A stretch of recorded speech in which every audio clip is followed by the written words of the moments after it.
सभी व्रतों में जो उच्चतम व्रत है, जो हमारे श्री हरि को अत्यंत प्रिय है, वो है एकादशी का व्रत। कोई कितना भी बड़ा पापी क्यों ना हो, दुराचारी क्यों ना हो, लेकिन अगर उन्होंने इस एकादशी का व्रत का पालन किया तो उनके सभी पापों का नाश हो जाएगा। और इस एकादशी का नाम है पाप मोचनी एकादशी, जो मार्च के 26 तारीख को मनाया जाएगा। एकादशी का तिथि तो हमारे 25 तारीख से ही स्टार्ट हो जाएगा, लेकिन इस व्रत का पालन 26 तारीख को रखा जाएगा।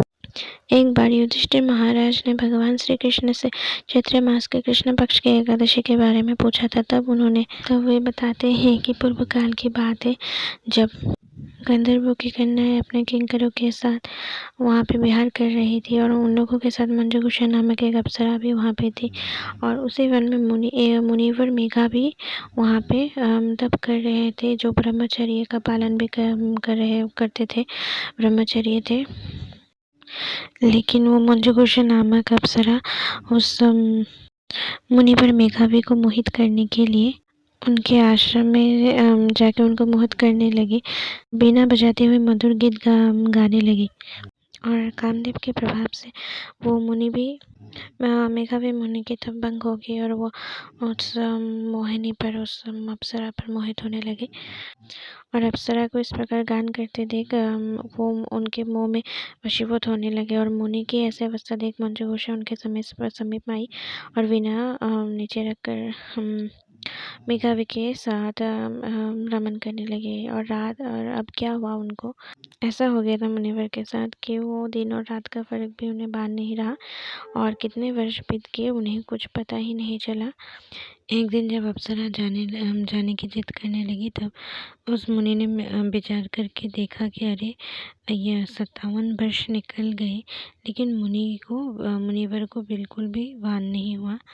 उनकी तपस्या को विनाश करने वाला जान के उनको बहुत ही ज़्यादा क्रोध आया, और उस अप्सरा को उन्होंने उसी वक्त पिशाचिनी होने का शाप दे दिया। बहुत क्षमा याचना मांगने के बाद मुनिवर ने उस अप्सरा को एक उपाय बतलाया कि कैसे इतने बड़े पाप से उद्धार पाया जा सकता है।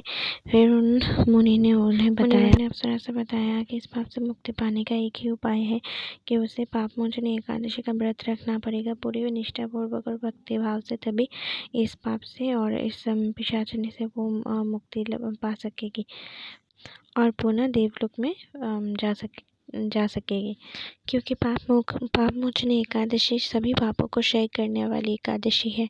इतना कहते ही वह मुनि अपने पिताजी के पास च्यवन मुनि के आश्रम में जाके पहुँचे और उनसे क्षमा याचना मांगने लगे, और उन्होंने जो पाप किया उस पाप का प्रायश्चित कैसे करी और कैसे इस पाप से मुक्ति पाए पूछने लगे।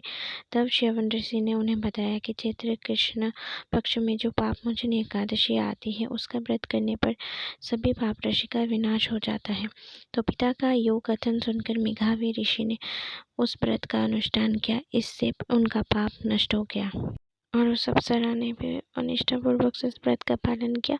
इसीलिए वो अप्सरा भी अभी उस पिशाचिनी से मुक्त होकर पुनः उस अप्सरा के रूप में स्वर्गलोक में चली गई। भगवान श्री कृष्ण कहते हैं, जो भी श्रेष्ठ मनुष्य इस पाप मोचन एकादशी का व्रत करते हैं, उनके सारे पाप नष्ट हो जाते हैं। इस एकादशी को पढ़ने या सुनने मात्र से सहस्त्र गोदान का फल मिलता है। ब्रह्म हत्या, सुवर्ण की चोरी, सुरापान और गुरुपत्नी गमन करने वाले महापातकी भी इस व्रत को करने से पाप मुक्त हो जाते हैं। ये व्रत बहुत ही पुण्यमय है।